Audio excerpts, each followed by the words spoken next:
Madman 1982. Another 80s slasher to review. The outline of this movie is about as straightforward as it gets. It's obviously about a deranged psychopath, madman. Anyway, you could check it out on YouTube if you want to see it. This is one that I wouldn't really recommend. I'll go over my overall thoughts. This is for mostly people that have seen it. I'll go over some of the death scenes too. This is JBM for Mr. Creepshow 9. Intro and the credits are eerie, creepy, and there's a blood splatter all in black and red, and you're like, this is gonna be badass. And then the opening scene, classic, similar to Sleepaway Camp 2 or Friday the 13th Part 2, where they're at a campfire and telling scary ghost stories and whatnot, one by one of them. And he introduces our main character, the main villain, Madman Marz. About a crazy old man who's so crazy that he would binge drink and he ended up killing his whole family. And they ended up hanging him and axing him to the face years before, as the tale went. What I like about this one is it stays in that night. It's an awesome concept, how, you know, scary ghost story out in the woods at a campfire, and that night, after you hear a scary, if you put yourself in that situation, then the people start getting killed one by one that night. It doesn't go to the next day or anything. It's that night. So yeah, opening scene might be the best part of the whole movie. I love Sleepaway Camp 2, that opening scene where they tell the story of Angela's comeback. That's better than this one, but anyway. The trailer to this movie is just a combination of the opening scene and all the death scenes.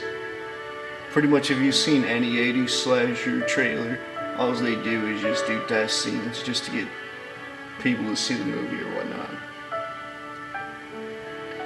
So, one of the cocky team, and they were like, and the whole moral of this story where he was telling about the madman is don't call out his name or you're the one who's gonna get killed. So one of the cocky son of a bitches calls out Madman Marz's name, and the carnage candy begins that same night. But not before a bunch of the dead air character development out of the adult counselor's filler. It's like the definition of filler. There's parts where you can just skip 20 seconds and not miss anything. You could have wrote the script on like 5 pieces of paper. And we get into some of the death scenes. There's nothing wrong with character development, but it's just boring character development. And we follow, in this one, instead of following young adult camp counselors, these are like grown adult counselors, like counseling preteens, like kids, like 12-year-olds.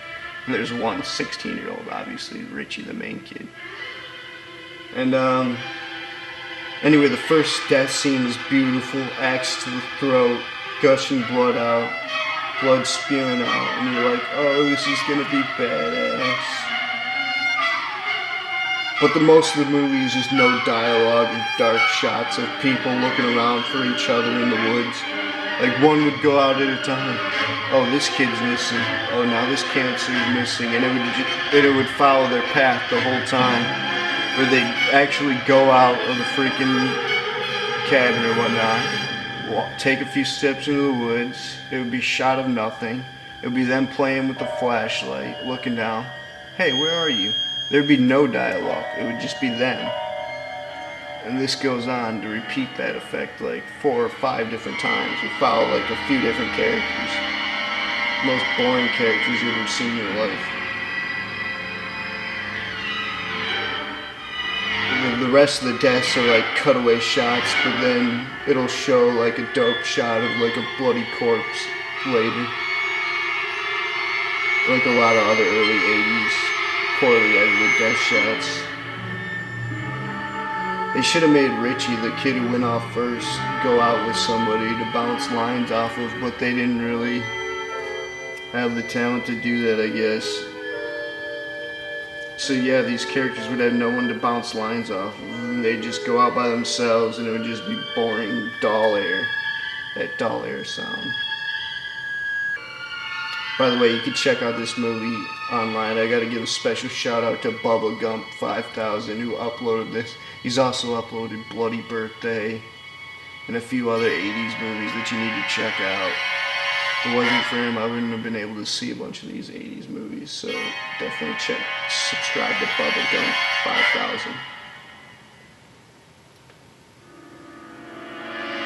Anyway, the Myers fan 25 who wrote this script, and he only types like 3 words at a time. Hell, he might have even wrote the script. One of the death scenes is like a WWE where he picks him up, but of course they cut away from that death scene. 3/4 of the way in, they follow like one woman, ugly as hell, forever, no dialogue. She's going in and out of cabins, screaming. And of course they do this cliche, the car can't start. They do that for like 3 or 4 different characters, and it's like 2 different cars. Car won't start, script convenience. They can't leave the campground. And also the guy who tells the story goes off in the beginning, so you think it's a telegraph so that he's the madman. And I'll get to that ending once it comes. But anyway, this bitch is ugly as hell. She reminds me of my aunt's chihuahua. She's like the girl in your grade that's ugly and dirty and knows she's ugly, so she's a bitch, and she isn't social and she doesn't even try to be hot. You know what I'm saying, Horrorsquadlive? Special shout out to Horrorsquadlive. He's got good taste and a good sense of humor. Enjoy their prank videos. I'm probably going to be doing a future video with, I don't know who is it that leaves the comments on that channel, but I like his opinions on different horror movies. I would love to get him on my channel to do a review, so I don't know which one he is of the Horrorsquadlive. There's a bunch of different characters in their squad. But anyway, oh my god, the ending is so stupid. Like I was saying, you think it's telegraphed so that it's like the head counselor, Max, who went on like a beer run at the beginning of the movie. But no, the final girl stabs Madman Marz, and we didn't even see what happens. And like, the barn just flies up, gets on fire, and I don't know if he's dead or not. Then it cuts to Richie, the original victim, traumatized in the middle of the road. And Max like comes home on his beer run, feeling his oats, like, "Are you okay?" And it's just like freeze frame of his dome. That's the end of it. And you're like, "Oh my god, you mean to tell me that the guy who told the story of Madman Marz and the cocky bastard child who called out his name both didn't die?" That was like the whole point of the story, is you don't challenge the devil, you don't challenge Madman Marz, or else he'll come out. That's why he comes, that's what resurrects his evilness. Unbelievable. And the whole legend of the story is based off don't say his name. Terrible. So much of this movie is just so boring. I only recommend this for hardcore 80s slasher fans. And I know a bunch of people who grew up in the 80s who might be nostalgic bastards and who are grown up now like, "Oh, I love this movie."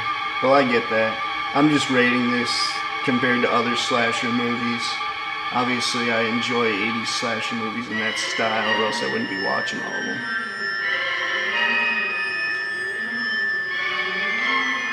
You could tell Madman inspired Hatchet's main villain, Victor Crowley. Victor Crowley is pretty much a combination of Leatherface, Jason Voorhees, and Madman Marz. Anyway, 6.6 out of 10, I'd say. Soundtrack's kind of boring, only at the beginning it's good. Anyway, this was JBM from Mr. Creepshow 09. Shout out to the Myers fans, shout out to Horrorsquadlive, shout out to Lycan Spopopophagus, or whatever his name is. Another kid that's got good taste. This was JBM.